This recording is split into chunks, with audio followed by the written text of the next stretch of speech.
네, 여기는 경제 핫스팟 아파트 시작하겠습니다. 안녕하십니까, 신지은입니다.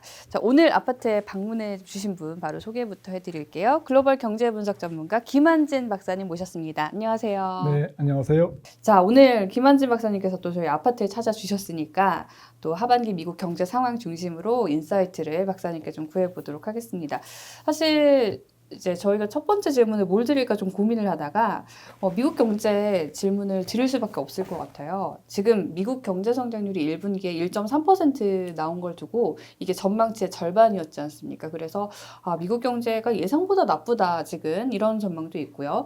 또 부자는 망해도 3년을 간다더니 1년 동안 긴축을 했는데 꽤 괜찮네 이런 헤드라인도 나오는 것 같습니다.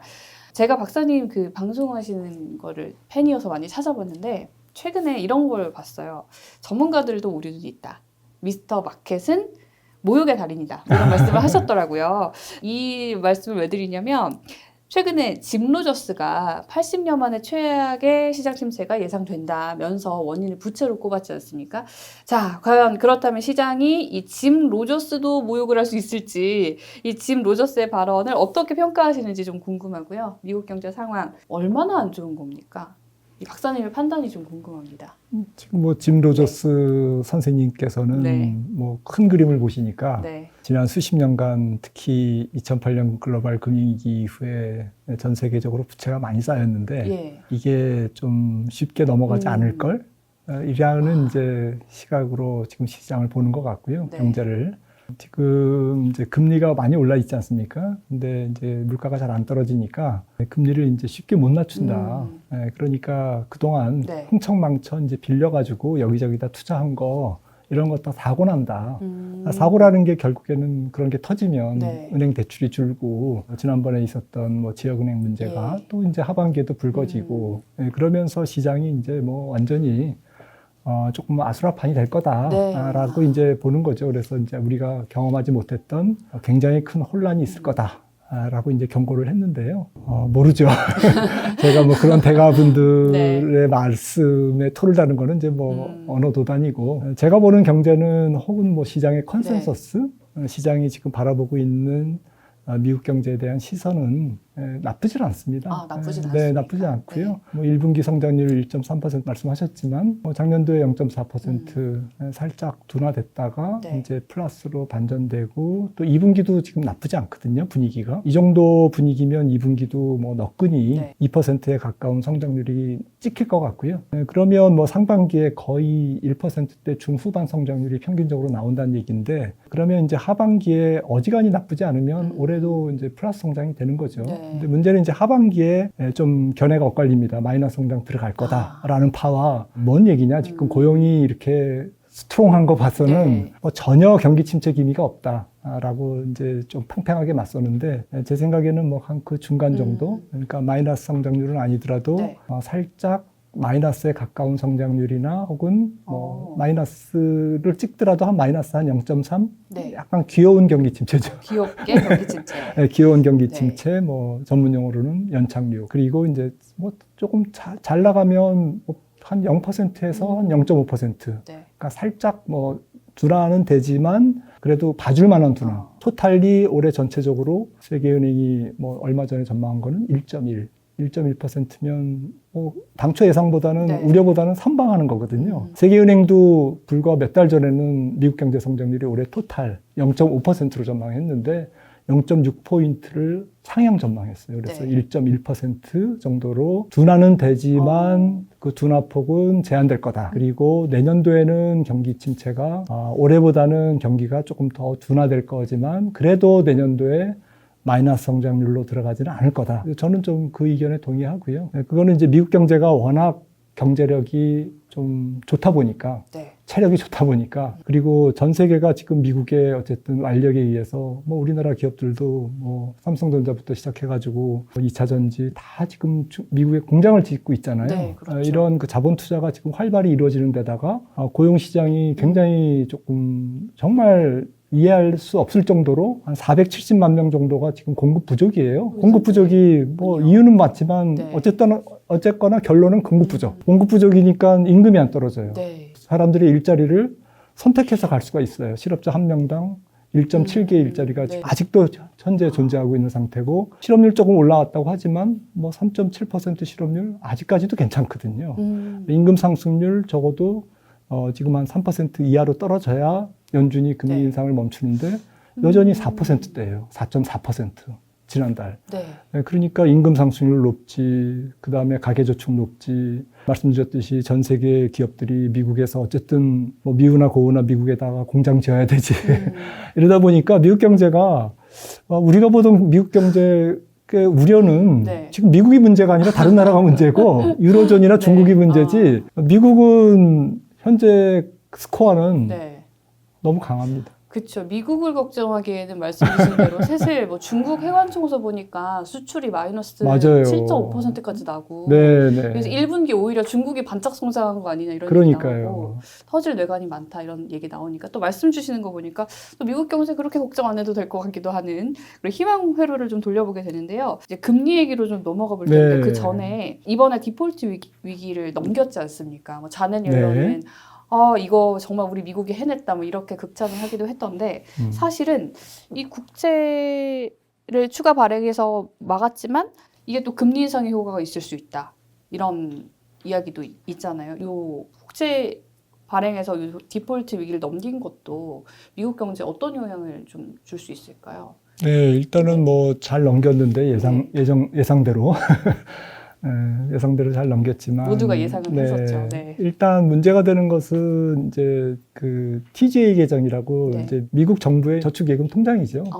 미국 정부 통장. 미국 정부의 통장이 이제 한 400억 달러 정도로 이제 많이 줄어들었어요. 이번 이제 어쨌든 꺼내 쓴 거죠. 네. 근데 이게 평균은 한 6천억 달러를 채워야 되니까 네. 지금 6월 말까지 이제 한 5천억 달러까지 채울 음. 거다.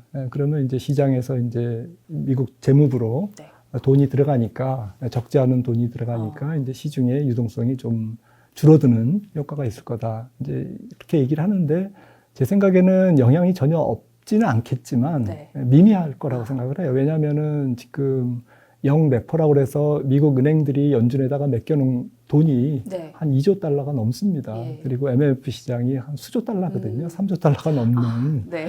그런 상황이라서 지금 줄어들었던 미국의 그 일반 정부 계좌에 돈을 채워놓음으로 인해서 당장 뭐 6월 말까지 수천억 달러가 이제 조금 빨려 들어가고 또 이제 9월까지 채권을 발행해야 되지 않겠습니까? 네. 이제 뭐 부채 한도가 늘어났으니까 그렇죠. 이제 채권을 예. 발행하는데 국채를 발행하면 이제 정부가 돈을 빨아들이는 네. 거지 않습니까? 이제 그러다 보면 시중의 유동성이 흡수될 거다. 근데 그것도 레이 달리오가 얘기했던 뭐 국채 수요자가 이제 조금 줄어든다라는 것이 좀 중국이라든지 네. 또 제3세계 또 여러 이제 국부 펀드들 전 세계 국부 펀드들이 미국 채권 좀 못 믿겠다라는 것도 있고 네. 또 뭐 믿고 안 믿고 자치고도 그게 문제가 아니라 조금 다변화시킬 필요가 있지 않겠습니까? 우리나라나 그렇죠. 뭐 모든 국가가 그래서 지금 미국이 하는 행동을 보면 어쨌든 뭐 적자 국채를 계속 발행해서 재정 수지가 좀 좋아질 기미는 전혀 안 보이고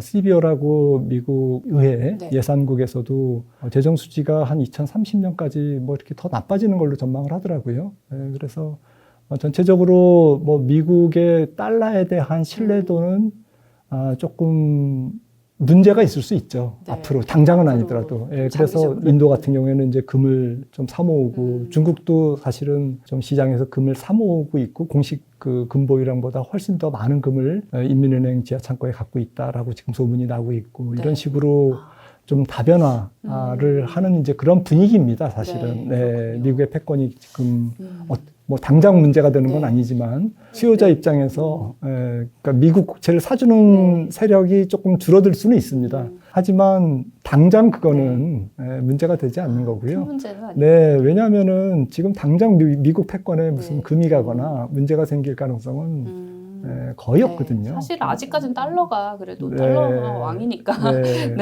그러니까 국채를 네. 사야 되는 수요도 일단 최근에 국채 발행을 안 하는 바람에 네. 못 샀잖아요. 그렇죠. 그러니까 네. 그 미뤄졌던 수요가 하반기에는 수요자 입장에서는 다시 또 네. 국채를 채워놔야 되는 이제 각국의 어쨌든 아. 그런 입장도 있기 때문에 네. 약간 기간상으로 미스매칭이 네. 수급의 미스매칭이 조금 있을지 몰라도 그런 수급의 미스매칭 때문에 뭐 잠깐 네. 뭐 특정한 한 주 국채 발행이 굉장히 많은 주에는 금리가 조금 올라간다든지 네. 미국 국채 금리가 이런 현상은 있겠지만 큰 흐름으로 봤을 때는 하반기에 그걸로 인해서 미국 국채 금리가 폭등한다든지 이런 일은 없을 것 같습니다. 그러니까 이 연못가에 그냥 돌 하나 딱 던져서 네. 파문이 잔잔하게 이는 정도? 뭐 이렇게 네, 저희가 맞습니다. 생각해봐도 네. 될까요? 금리를 이제 본격적으로 여쭤보려다가 살짝 제가 질문을 드려봤는데 사실 미국 금리가 굉장히 중요하잖아요, 박사님. 이 고금리 정책을 유지를 계속하고 있고 이로 인한 뭐 대형은행 파산 부작용도 좀 있었고 근데 사실 개인이나 기업이나 조금 혼란스럽고 부담이 되는 게 사실인데요. 그래서 요즘 자, 6월이나 7월에 미국이 금리를 동결하거나 인하하지 않을까 이런 기대감이 계속 무성한 상황인데요.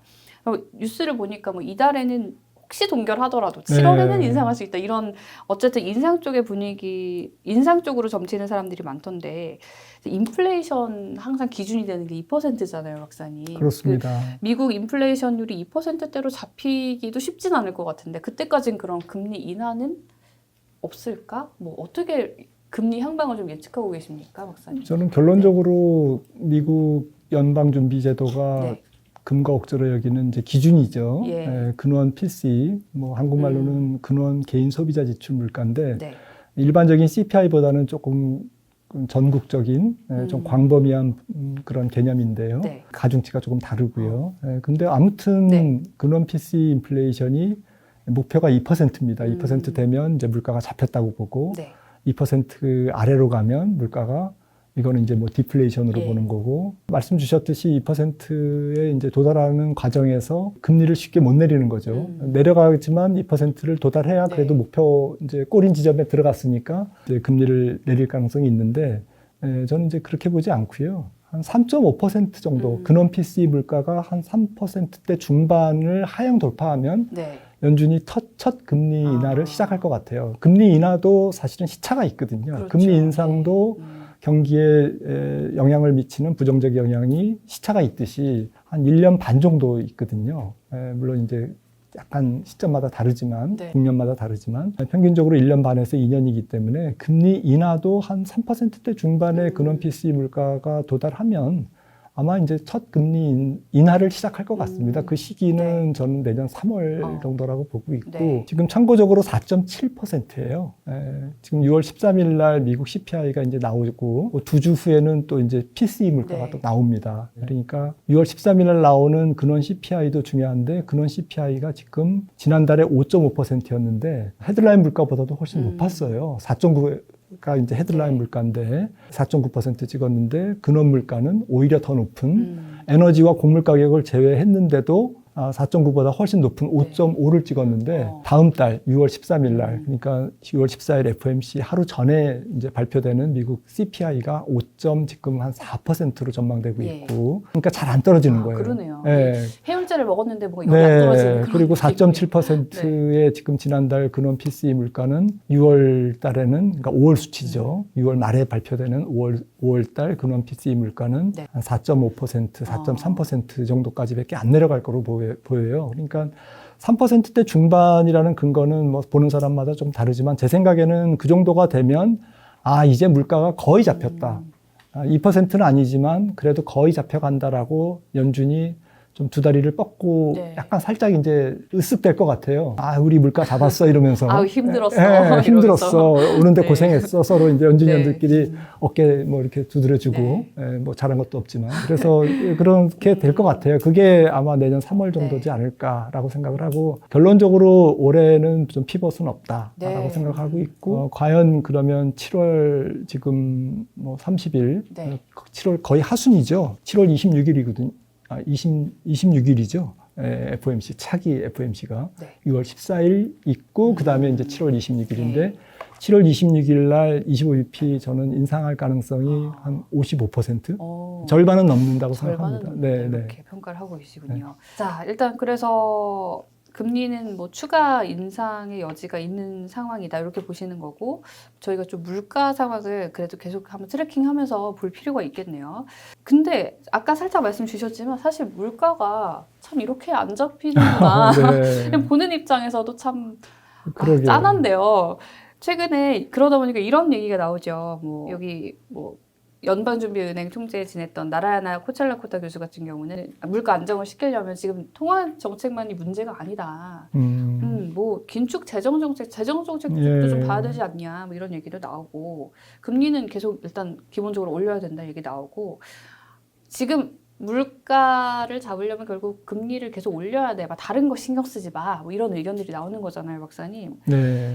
근데 사실 금리를 계속 올리기도 부담스럽지 않습니까? 어떻게 해야 되나요? 파월 의장의 어깨가 무거울 것 같아요. 그 파월 의장이 지난번 FOMC 때 이제 기자회견에서 네. 그렇게 얘기했죠. 은행 문제가 네. 더 불거지지 않으면 지금 뭐 쉽게 금리를 인하할 형편은 아니다라는 네. 취지의 그런 분위기에서 이제 제가 정확하게 기억은 못하지만 그런 분위기로 얘기를 했거든요. 그러니까 만약에 은행 문제가 터진다는 거는 네. 이제 연준이 해야 될 일을 은행 대출 축소로 인해서 경기가 이제 급냉하니까 대출이 네. 축소되면서 이제 뭐 기업들이 좀 난리 나고 좀 경기도 좀 급냉하고 이러면 이제 뭐 금리를 올리지 않겠지만 일단 데이터를 보고 판단하겠다. 그 데이터라는 게 이제 물가 지표인데 물가가 왜 안 떨어지느냐?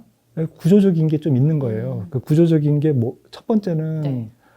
뿌린 대로 거둔다고 하는 말이 있듯이 M2가 지금 뭐 팬데믹 전에 15조 달러에서 25조 달러까지 급증했는데 이게 한 1조 달러 줄었어요. 그러니까 통화량이 아직도 많아요. 아직도 시중에 네, 돈이 통화량이 너무 아직도 많고 네. 월간 950억 달러씩 QT를 양적 긴축을 네. 해서 돈을 빨아들이고 있습니다만은 정말 너무너무 드글드글하게 통화량이 많기 때문에 통화는 이제 얼마나 쌓여 있느냐 그 시점에서 그 스톡이 중요하지 않습니까? 그렇죠. 이제 이게 네. 많이 쌓여 이제 켜켜이 쌓여 있다라는 거고요. 그 다음에 조금 전에 이제 지적하셨듯이 재정 정책을 그 팬데믹 기간 2년간에 네. 너무 폭발적으로 증가시켰거든요. 이게 미국 정부의 부채나 재정 수지와 통화량 그 인플레이션은 거의 상관관계가 굉장히 높습니다. 네. 그러니까 연준만이 아니라 중앙 정부도 인플레이션에 일조했다라는 거죠. 일조했다. 같이 그냥 돈도 네. 풀고, 그다음 네, 재정 양쪽에서. 보따리도 네. 풀고 이렇게 해가지고 이제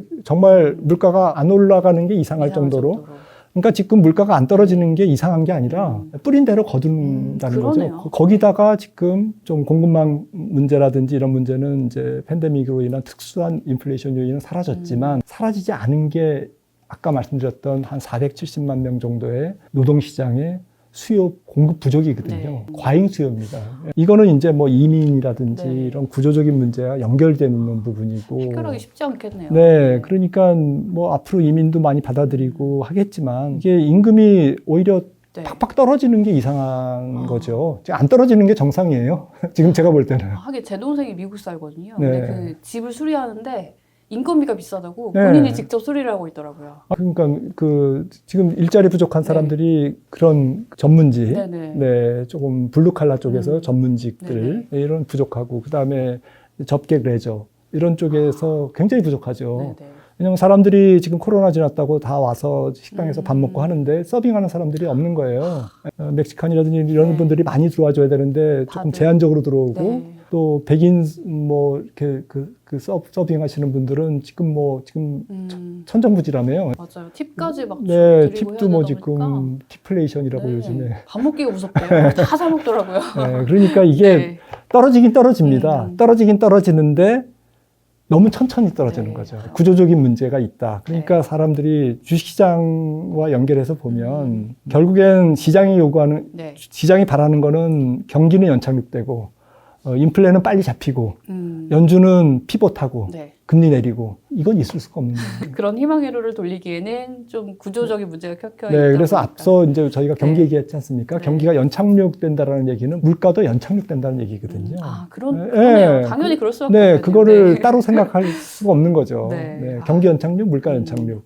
만약에 이런 문제 속에서 금리를 또 올렸는데도 안 통하면은 박사님께서 만약 파월 의장의 자리에 앉아 딱 계시다면 어떤 카드를 꺼내실 것 같아요? 인생 뭐 있나? 그 금리 그냥 아예 한 방에 50bp 올리고 끝날 것 같아요. 아예 한 방에 네. 확 충격 주고. 네. 그리고 경기 꺾이면 내리면 되잖아요. 가을에라도 내리면 되잖아요. 네. 뭐 그렇게 어렵게 생각하나 모르겠어요. 네, 이러니까 안 시켜요. 저희가 미국의 경제 상황과 연준의 정책 방향성에 대해서 박사님과 이야기를 나눠봤고요. 미국 경제 상황 이야기 나눈 걸 바탕으로 한국 경제 이야기를 좀 해보도록 하겠습니다. 박사님 또 한국 경제 얘기하면 또 금리 이야기를 또 가져와야 될 것 같아요. 네. 그리고 한국이 지금 3.5% 금리를 유지하고 있지 않습니까? 문제는 미국과의 금리 격차가 1.75%포인트 정도 나고, 그래서 이게 참 금리 격차가 심해지니까 우리 큰일 났다. 뭐 이런 얘기가 나왔는데, 한국은행은 그럼에도 불구하고 채권 자금은 유입이 되고 있고 환율도 뭐 나름 괜찮고 그렇게 걱정은 안 하고 있는 것 같은 느낌도 들고요. 박사님 보시기에는 이 한미 금리 격차가 만약에 이제 연준이 7월 달에 금리 인상을 또 한다 그러면 최대 2% 포인트 수준까지 늘어날 수 있잖아요. 네. 위험하지 않을까요? 어떻게 보십니까? 금리 격차에 대해서요. 한국은행도 설명을 했지만 뭐 총재께서도 이게 뭐 금리 차만 갖고 뭐 자본이 이동하는 네. 것도 아니고 또 외국인 자금이 금리 차이가 난다고 그래서 무조건 돈 빼가는 것도 아니다라고 얘기했기 때문에 제가 뭐 과거에 이렇게 보니까 정말 그렇더라고요. 뭐 글로벌 경제라든지 아주 그 빅 이벤트, 네. 금융위기라든지 이런 것들이 더 중요하지. 통상적인 금리 차가 이제 무조건 자본 유출로 이제 직결되는 것은 아니다라는 거고요. 하지만 만약에 안 좋은 상황에서 금리 차까지 벌어져 있다면 네. 그런 사건이 터졌을 때 미국에서 뭐 아주 큰 뭐 은행이 망했다. 예. 그러면서 이제 달러가 치솟고 원달러가 그냥 원달러가 오르는 거죠. 네. 원화 가치가 떨어지면 조금 나갈 게 뭐 그냥 큰 폭으로 나가는 거죠. 돈이 뭉태기 돈이 나가는 거죠. 그러면 나가니까 또 원달러도 또 더 치솟고 이렇게 해서 이제 악순환이 될 수 있기 때문에 세상 일은 모르기 때문에 네. 그래도 이제 이코노미스트들은 200bp 차이 나는 것은 조금 위험하다라는 시각으로 이제 아마 보고 있을 겁니다. 네. 저도 마찬가지고요. 그러니까 말씀하셨듯이 만약에 7월 하순에 연준이 25bp 더 추가 인상하면 200bp 차이가 났기 때문에 네. 한미금리 차가 한국은행 입장에서는 좀 부담스럽다. 네. 그러면 그걸 지켜보고 아마 8월 네. 금통위에서는 25bp 인상 카드를 꺼내지 않을까. 그래서 조금은 좁혀놔야 마음이 네. 좀 편하겠죠. 그러게요. 네. 한국은행도 한국 경제가 지금 금리를 막 마음 놓고 올릴 만한 상황이 아니어서 부담이 많이 될 것 맞습니다. 같아요. 네. 그런데 금리 격차가 이렇게 벌어지고 있는데 네. 외국인 매수세가 막 들어온다고, 한국은행도 네. 채권자금 들어온다고 했고, 제가 이걸 딱 찾아보니까 이게 그 위험 선호 현상인가, 이게 왜 들어오는 건가 좀 궁금하더라고요. 제가 외국인들 투자자들한테 물어볼 수는 없지만 네. 우리 박사님께서 보시기에는 왜 외국인들이 이렇게 매수세를 보이고 있는지. 저도 네. 못 물어봤는데요. 네. 근데 아마도 그분들의 이제 네. 생각을 이게 조금 추론해 보면 돈이 많잖아요, 지금 전 세계적으로. 네. 물론 유동성이 스퀴즈되고 축소되고는 있지만 그래도 돈은 지금 네. 아직도 많거든요. 어딘가에는 쌓아놓은 네. 돈이 있으니까. 예. 그러니까 이제 오갈 데가 없는 돈들이 너무 많다. 이게 첫 번째고. 네. 두 번째는 이제 조금 롱텀한 투자자들, 이제 긴 호흡으로 투자하는 사람들은 아니 반도체 이거 뭐 결국에는 세계 그렇죠. 경제는 네. 뭐 반도체 없이 못 살 거 아니에요. 그러면 삼성전자 좀 쌀 때 사자. 네, 쌀 때 저평가돼 뭐 있을 이런 때. 분들이 뭐 한 달 예. 수익을 내기 위해서 들어오신 분들이 아니고 그렇죠. 뭐 국부펀드 이런 데들은 한 5년, 10년 보잖아요. 노르웨이 국부펀드가 네. 그렇다고 하더라고요. 그러니까 일부에서도 우리가 경기 사이클을 나눴지만 네. 뭐 올해와 내년도의 경기 침체기다 그러면 올해 내년에 평균 단가를 삼성전자를 뭐 한 7만 원에 맞춰 사면 네. 한 14만 원에 할 수 있는 기회가 있지 않겠어요? 뭐 14만 원은 네. 아니더라도 한 그러니까요. 12만 원에. 네. 예를 들자면 조금 이따 여쭤보겠지만 너무 네. 행복해지는데요. 네. 아니 그러니까 비호흡으로 네. 보는 사람들은 아니 뭐 쌀 때 사야지. 그리고 맞아요. 원달러도 뭐 1,300원이면 야 한국 경제가 망하지 않는 한 네. 뭐 1,500원 뭐 갈 수도 있죠. 뭐 막말로 갈 수도 있지만 지속적으로 1,500원 위에서 놀 가능성은 네. 높지 않고 오히려 1,300원 밑에서 네. 환율이 움직일 가능성이 길게 봐서는 더 높잖아요. 확률상. 그러니까 뭐 1,300원대 환율에 삼성전자 6만 원대 와인하시죠. 이런 측면에서 삼성전자를 10조 산 거고 상반기에 외국인 자금 중에 90%가 삼성전자를 찍어서 샀잖아요. 네. 그러니까 뭐 이게 이제 조금 그 긴 호흡을 보는 하는 투자자들이 네. 이제 좀 쌀 때 사자 이런 수요가 쌀때 있었던 사자. 거고 밸류 콜이죠. 또 한 가지는 제 생각에는 일본 증시와 한국 증시가 유난히 조금 요즘에 강한 거는 중국으로 들어갈 자금 중에 선진국 자금은 네. 일본으로 가고 네. 원래 신흥국 증시가 중국이 크니까 들어가려고 생각했던 자금은 한국으로 오고 이런 약간 미중 무역 분쟁이라든지 미중 갈등이 이제 이게 한두해 진행될 건 아니잖아요. 그렇죠. 좀 앞으로 부담스러울 수 있죠. 아주 네. 길게 진행된다면 그럼 전반적으로 한국 주식의 포지션을 늘리고자 하는 의사결정을 내린 투자자들이 분명히 있을 거다라는 거죠. 그런 것들이 복합돼서 상반기에 들어왔는데 문제는 그렇게 외국인 투자 자금이 들어왔음에도 불구하고 원달러가 내려가지 않았다라는 거죠. 오히려 역으로. 그거는 오히려 자본수지 쪽에서 외국인들의 자금이 들어와 채권을 사고 주식을 샀는데도 불구하고 무역수지 적자라든지 이런 부분들 때문에 또 한국이 갖고 있는 약간 아킬레스건이 있거든요. 부채, 가계부채와 정부부채가 지금 올라가고 있기 때문에 이런 부분에 대해서 조금 우려 섞인 또 투자자도 외국인들 중에 있는 것 같아요. 보수적으로 보면 있겠죠. 그래서 한국에서 돈 빼. 이런 투자자들이 또한 있기 때문에 이게 이제 상충돼서 원달러는 그렇게 큰 외국인들의 매수세에도 불구하고 1,300원 지금 위에서 노는 거죠. 한국으로 외국인 자금이 들어와서인지 코스피 경우에는 좀 요즘 그래도 선방을 하고 있고 오르더라고요. 주식이 제가 가진 것들도. 한국 경기 침체도 생각보다 심각한 것도 일면 맞는 말이고 그렇게 따지면 주식시장도 선뜻 이제부터 시작인가 다시 레이스가 시작인가 뭐 이렇게 판단하기에는 좀 보수적인 시각으로 봐야 될 것 같기도 한데 이런 얘기도 돌더라고요. 그래도 미국보다는 한국이야. 네.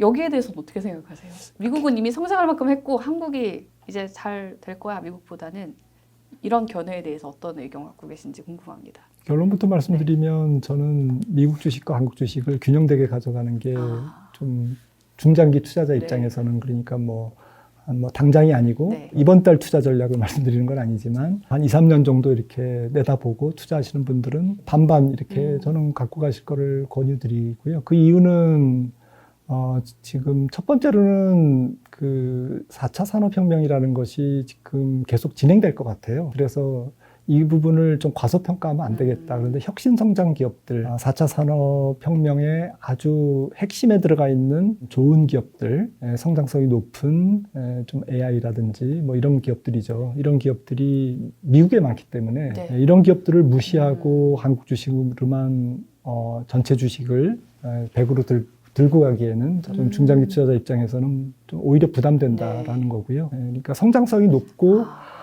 기업 실적이 좋은 기업들이 미국에 상대적으로 많이 상장돼 있다. 또 한 가지는 좀 주주 보상 문제인데요. 미국이 어쨌든 단기 순이익 대비 주주 보상을 하는 주주 보상이라고 하면 배당하고 이제 자사주 매입입니다.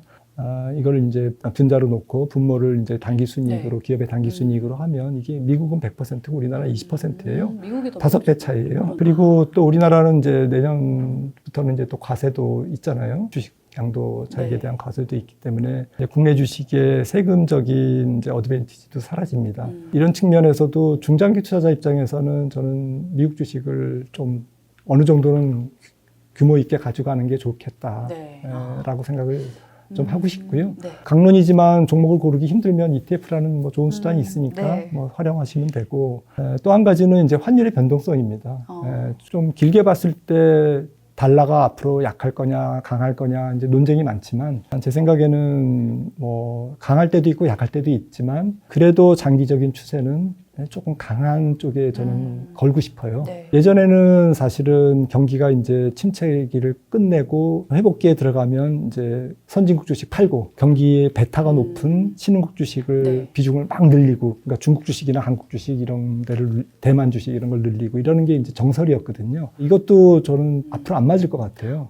그리고 그 나라의 주식 이 문제가 아니라 산업이 굉장히 차별화를 많이 보일 것 같아요. 산업별로. 예를 들어서 중국도 지금 시클리칼, 구경제, 뭐 부가가치가 높은 소재, 그다음에 에너지, 뭐 석탄 이런 거죠. 이런 주식들은 지금 굉장히 퍼포먼스가 안 좋고요. 기술주 이런 것들은 네. 그래도 나쁘지 않거든요. 그러게요. 그래서 각국마다 다르고 또 신흥국 선진국으로 분류하는 것도 좀 잘 안 맞는 게 대만하고 한국은 미국의 나스닥이 올라가면 같이 올라가거든요. 네, 반도체 네. 비중이 높아서. 그래서 옛날처럼 뭐 선진국 주식, 한국 주식 이렇게 이분법으로 접근하면 제 생각에는 약간 투자가 꼬일 것 같아요. 투자하기에는 조금 더 머리가 아파졌네요. 네, 오히려 네. 머리가 아픈 것도 있지만 네. 오히려 조금 다른 측면에서는 좀 편해진 면도 있는 게 4차 산업, 네. 그 다음에 기술 쪽. IT, 예. 그리고 부가가치가 높고 공장을 안 갖고 있을수록 유리한 그런 시대. 공장을 안 갖고 있을수록 주가가 조금 유리하게 움직이는. 네. 애플이 공장을 안 갖고 있잖아요. 그러네요. 공장을 안 갖고 있다는 얘기는 부가가치가 높다는 얘기예요. 비용 쓸 네, 것도 뭔가 적고. 설계 능력이라든지 그 다음에 디자인 능력이라든지 특허라든지 보이지 않는 부가가치를 낼 수 네. 있는 엔진이 있다라는 얘기잖아요.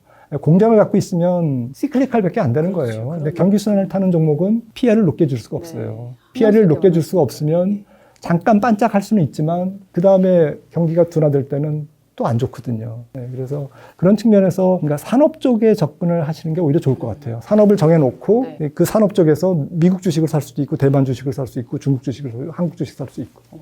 이 성장하는 말에 올라타야 네. 되겠네요. 사실 뭐 엔비디아 같은 주식 요즘 그래서 아유 그때 살 걸 하는 껄무새들이 많이 출연하시는 것 같던데 저도 그 중에 한 명. 저도요.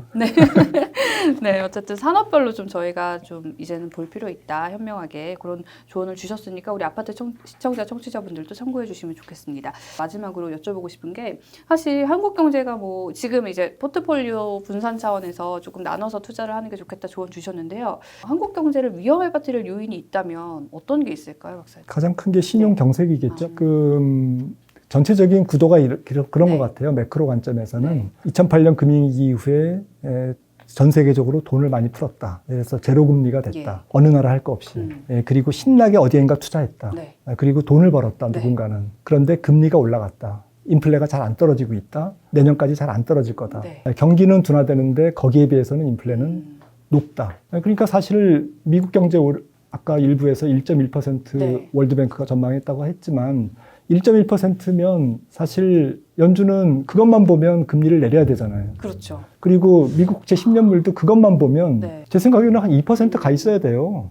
미국채 10년물이. 그러게요. 근데 3%가 저는 안 떨어질 거라고 이제 일부에서 말씀드렸잖아요. 네네. 이거는 인플레라는 비용을 지금 전 세계적으로 지불하고 있는 거잖아요. 그러니까 결론적으로 2010년에서 2020년까지 코로나19 전까지 한 10년간 신나게 뭔가가 투자를 사람들이 네. 했던 곳에서 문제가 발생하는데 했는데 첫 봤다가 암호화폐였고요. 그래서 암호화폐 터지니까 실버게이트 은행이라든지 이런 네. 미국 지역은행도 문제가 됐고 뭐 여러 가지 사건들이 많았지 않습니까? 권도영 씨 사건도 있었고 네. 뭐 이런 그렇죠.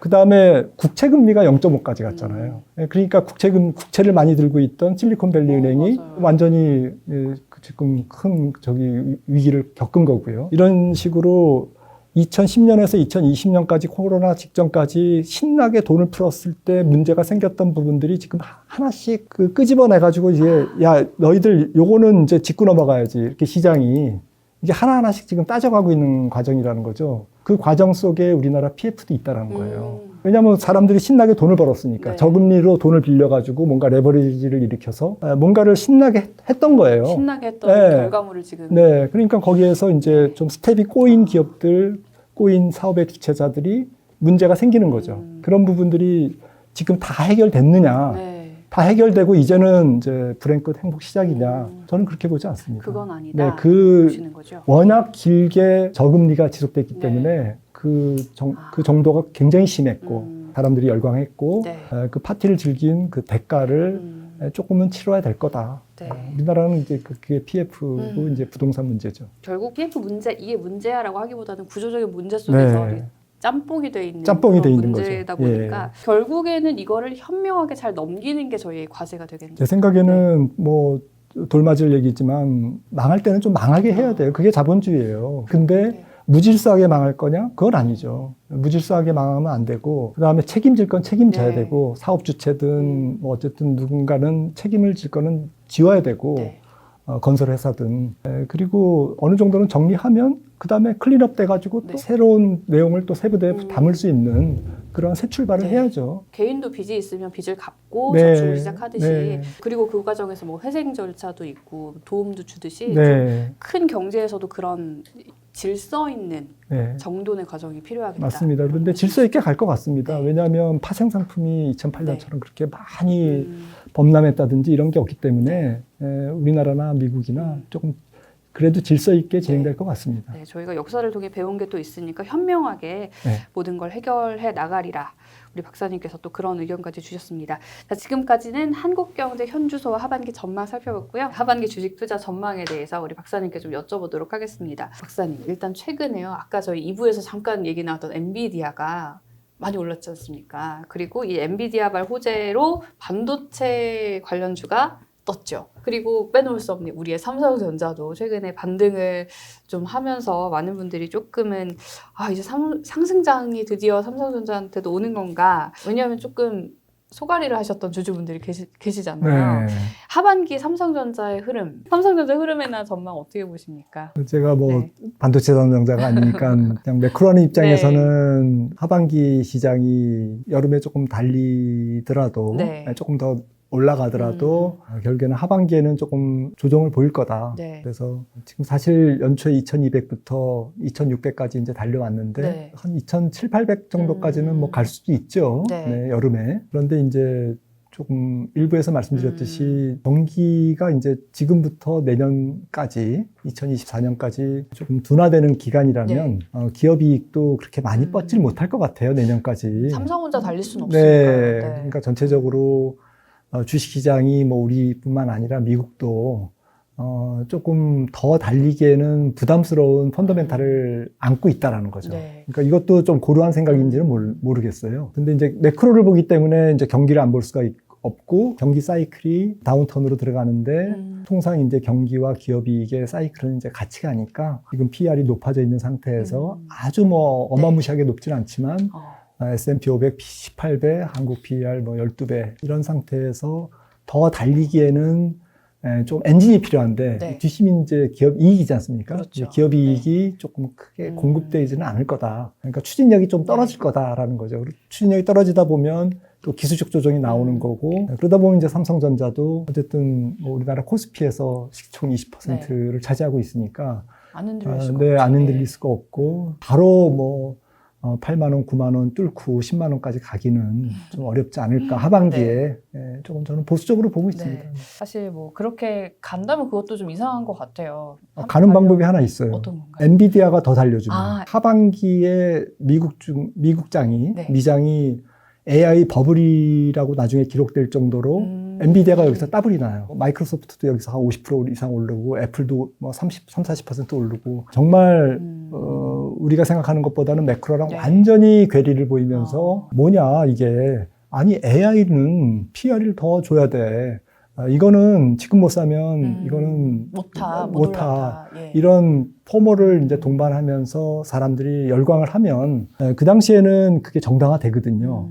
희한하게. 네. 근데 나중에 이제 그게 나중에 거품으로 기록되겠죠. 그래서 만약에 미국발 AI 거품이 있으면 삼성전자 하반기 10만 원 간다. 그럴 수 있겠네요. 네. 사실 뭐 인공지능이라는 게 요즘 갑자기 애플도 뭐 비전 그 네. 이름 뭐죠? 헤드셋 갑자기 공개하고 네. 뭔가 세상이 격변하는 느낌을 주고 있는데 그게 정말 대단한 거다 이런 사람들의 폼을 일으키면 삼성전자도 갈 수 있겠네요. 맞습니다. 네. 네. 그리고 삼성전자가 외국인들한테 인기가 많다. 사실 저희 아까도 살짝 언급을 해주셨잖아요. 외국인들이 많이 매수를 하고 있는데 삼성전자가 그냥 한국의 대표 주식이어서 사는 걸까요? 아니면 다른 이유가 있을까요? 반도체 사이클을 조금 긍정적으로 보는 투자자들이 많아지는 것 같아요. 다른 산업보다는 사이클이 굉장히 탄력적이고 그다음에 더 이상 나빠지기는 어렵다. 왜냐하면 지금 반도체 메이저들이 감산을 들어갔기 때문에 지금 실적이 상반기에는 최악이지만 통상 뭐 반도체는 그렇잖아요. 실적 최악이 찍히고 그다음에 감산하면 그때 사면 거의 틀림없거든요. 한 가지 팁은 제가 이코노미스트니까 ISM 미국의 제조업 지수랑 삼성전자 주가를 같이 그려보면 기가 막히게 잘 맞아요. 보다 정확하게는 ISM 제조업의 주문 지수인데 뭐 관계 없습니다. ISM 전체 지수를 해도 근데 ISM 지금 미국 제조업 지수가 47인가 그렇거든요. 근데 한 43 정도가 이제 이번에 바닥일 것 같아요. 네. 43 이하로는 잘 안 내려가요. 내려가기가 어려울 것 같아요. 그래서 47에서 43 가는데 시간이 좀 걸리겠지만 그래도 얼마 안 남았잖아요. 그러네요. 그러니까 그런 측면에서는 저만 그렇게 보는 게 아니라 반도체 주식은 미국 제조업 경기 선행지표나 제조업 경기 지수가 가장 바닥권에서 사면 그때는 안 깨져. 롱텀하게 안 깨질 수가 없어. 네. 이런 데이터들이 다 있거든요. 그러니까 뭐 지금 시점에서는 사는 거죠. 정확하게 바닥을 뭐 네.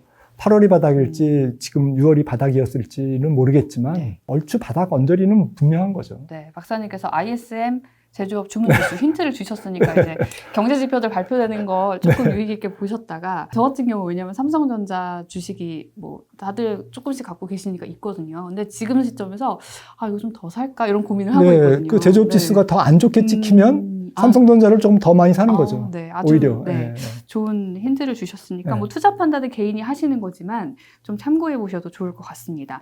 반도체 상승 국면은 계속 당분간은 결국 이어지겠죠, 박사님? 이어지는데 저는 이제 뭐 좀 반도체 문외한인데 예. 세계 경기가 회복되는 속도가 일부에서 조금 느릴 거다. 약간 L자형이나 네.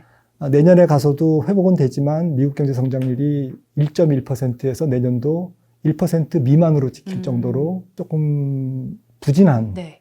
국면이 내년도에 지속될 거다. 뭐 중국도 올해 5.6 봤지만 세계은행이 내년도에는 4.6 보거든요. 네. 그러니까 전 세계 경제가 뭐 좋아지는 국가도 있지만 전체적으로는 내년도에 그 회복 속도가 더딜 거라는 지금 전망이 우세합니다. 그것도 뭐 좀 틀릴 수는 있겠지만 아무튼 그러니까 L자형이나 약간 뭐 나이키형이라도 네. 우측의 꼬리가 굉장히 밋밋한 회복. 네. 그러니까 우리가 생각하는 흔히 V자 아주 뭐 약간 드라마틱한 네. 그런 이상적인 이상적인 경기 반등은 네. 내년도에 없다면 반도체 경기도 조금씩 좋아지는 거야 많은 거야 그러면서 조금씩 좋아지는 거죠. 네. 그렇다고 보면 디램 가격이나 삼성전자 주가를 움직이는 펀더멘탈이 그렇게 드라마틱하게 움직일 가능성은 높지 않을 것 같아요. 그런 측면에서 삼성전자 주가도 조금 화끈하게 올라가는 그런 국면은 조금 더 있어야 될 것 같아요. 네. 내년 중반 정도.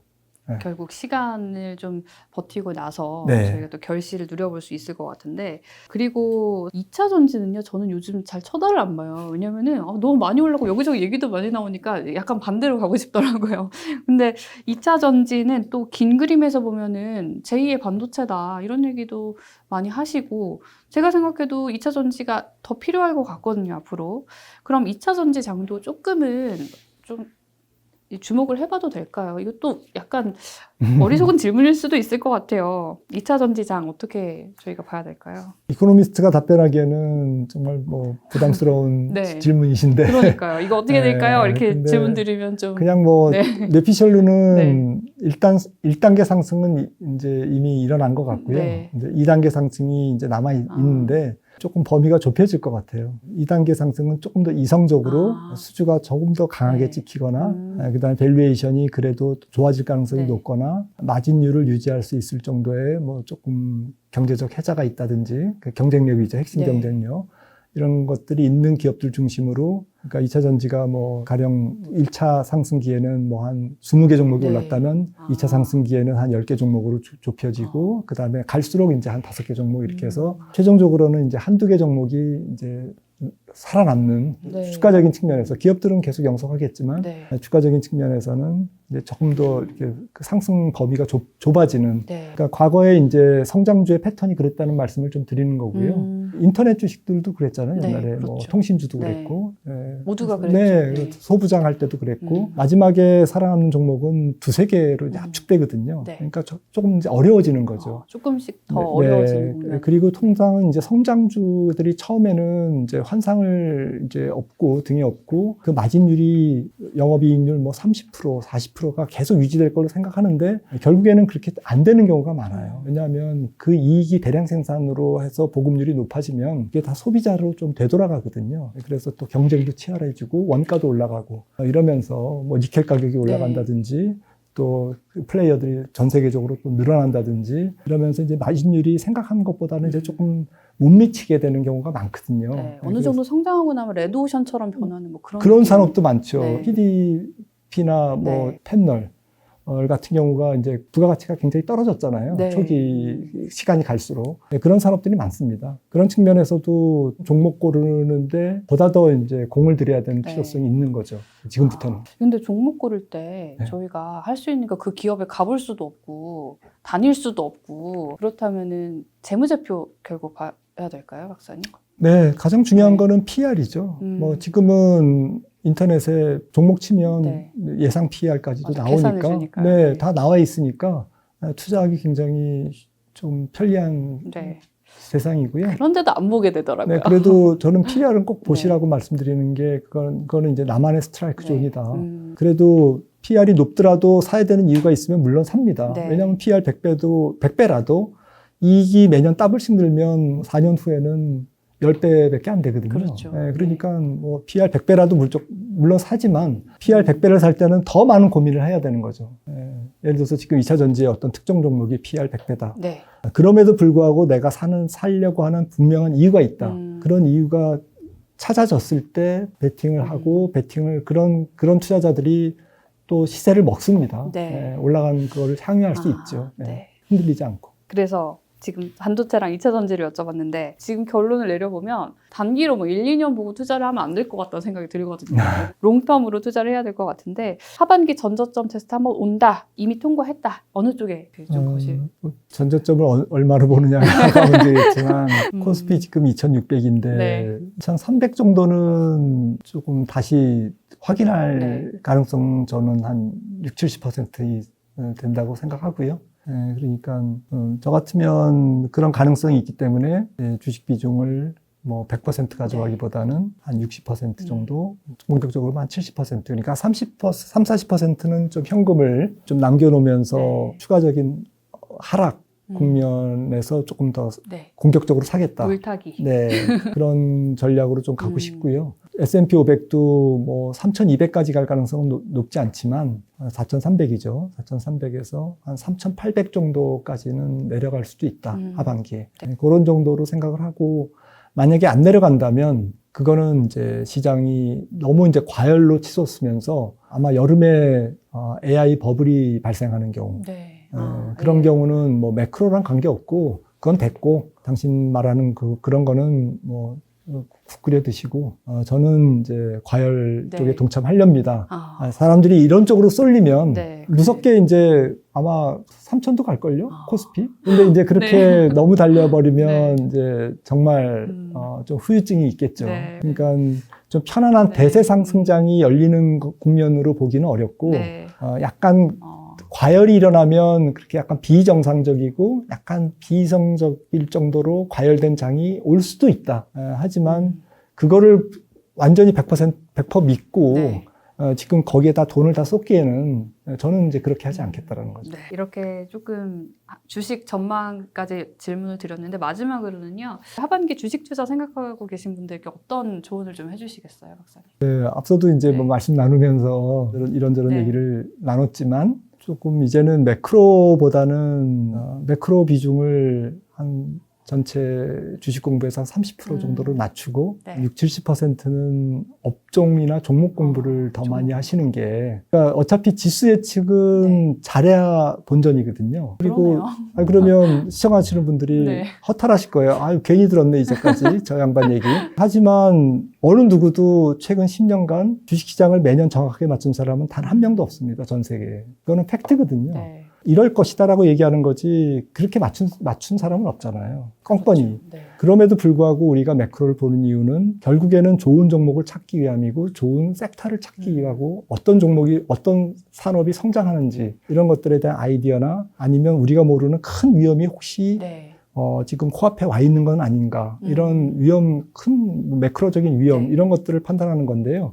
저는 2-3년간 앞으로 큰 매크로 위험은 없을 것 같아요. 그러니까 결국에는 종목 잘 찍는 분이 투자자가 돈을 버는 거지 다달이 코스피 고점 저점을 잘 맞추는 분들이 돈을 버는 시장은 아니다라는 거죠.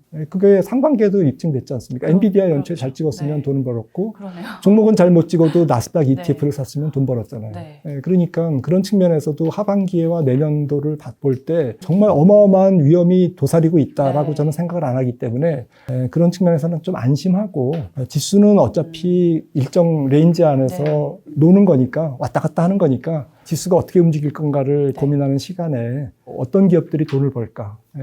지금 돈 벌 기업들은 다 정해져 있거든요. 그러니까요. AI, 반도체, 로봇, 그다음에 2차 전지, 그다음에 우리나라는 K 컨텐츠 엔터테인먼트, 방산, 신재생 네. 이런 기업들이 돈을 벌 확률이 굉장히 높다고 봐요. 이런 기업들 중에서 어떤 기업이 그래도 PR도 착하고 내년도 이익이 좋아질까? 그거 고민하면 돈 벌 것 같아요. 오늘 김한진 박사님과 함께 여기까지 이야기를 쭉 나눠봤는데요. 여러분들께서 아마 박사님의 많은 인사이트를 가져가셨으리라 생각을 하고요. 다들 꼼꼼히 숙지하셔서 하반기에도 성공 투자하시길 바라겠습니다. 자, 오늘 함께 해주셔서 감사합니다. 네, 저희는 다음 시간에 다시 인사드리겠습니다. 지금까지 경제 크리에이터 신지은이었습니다. 고맙습니다.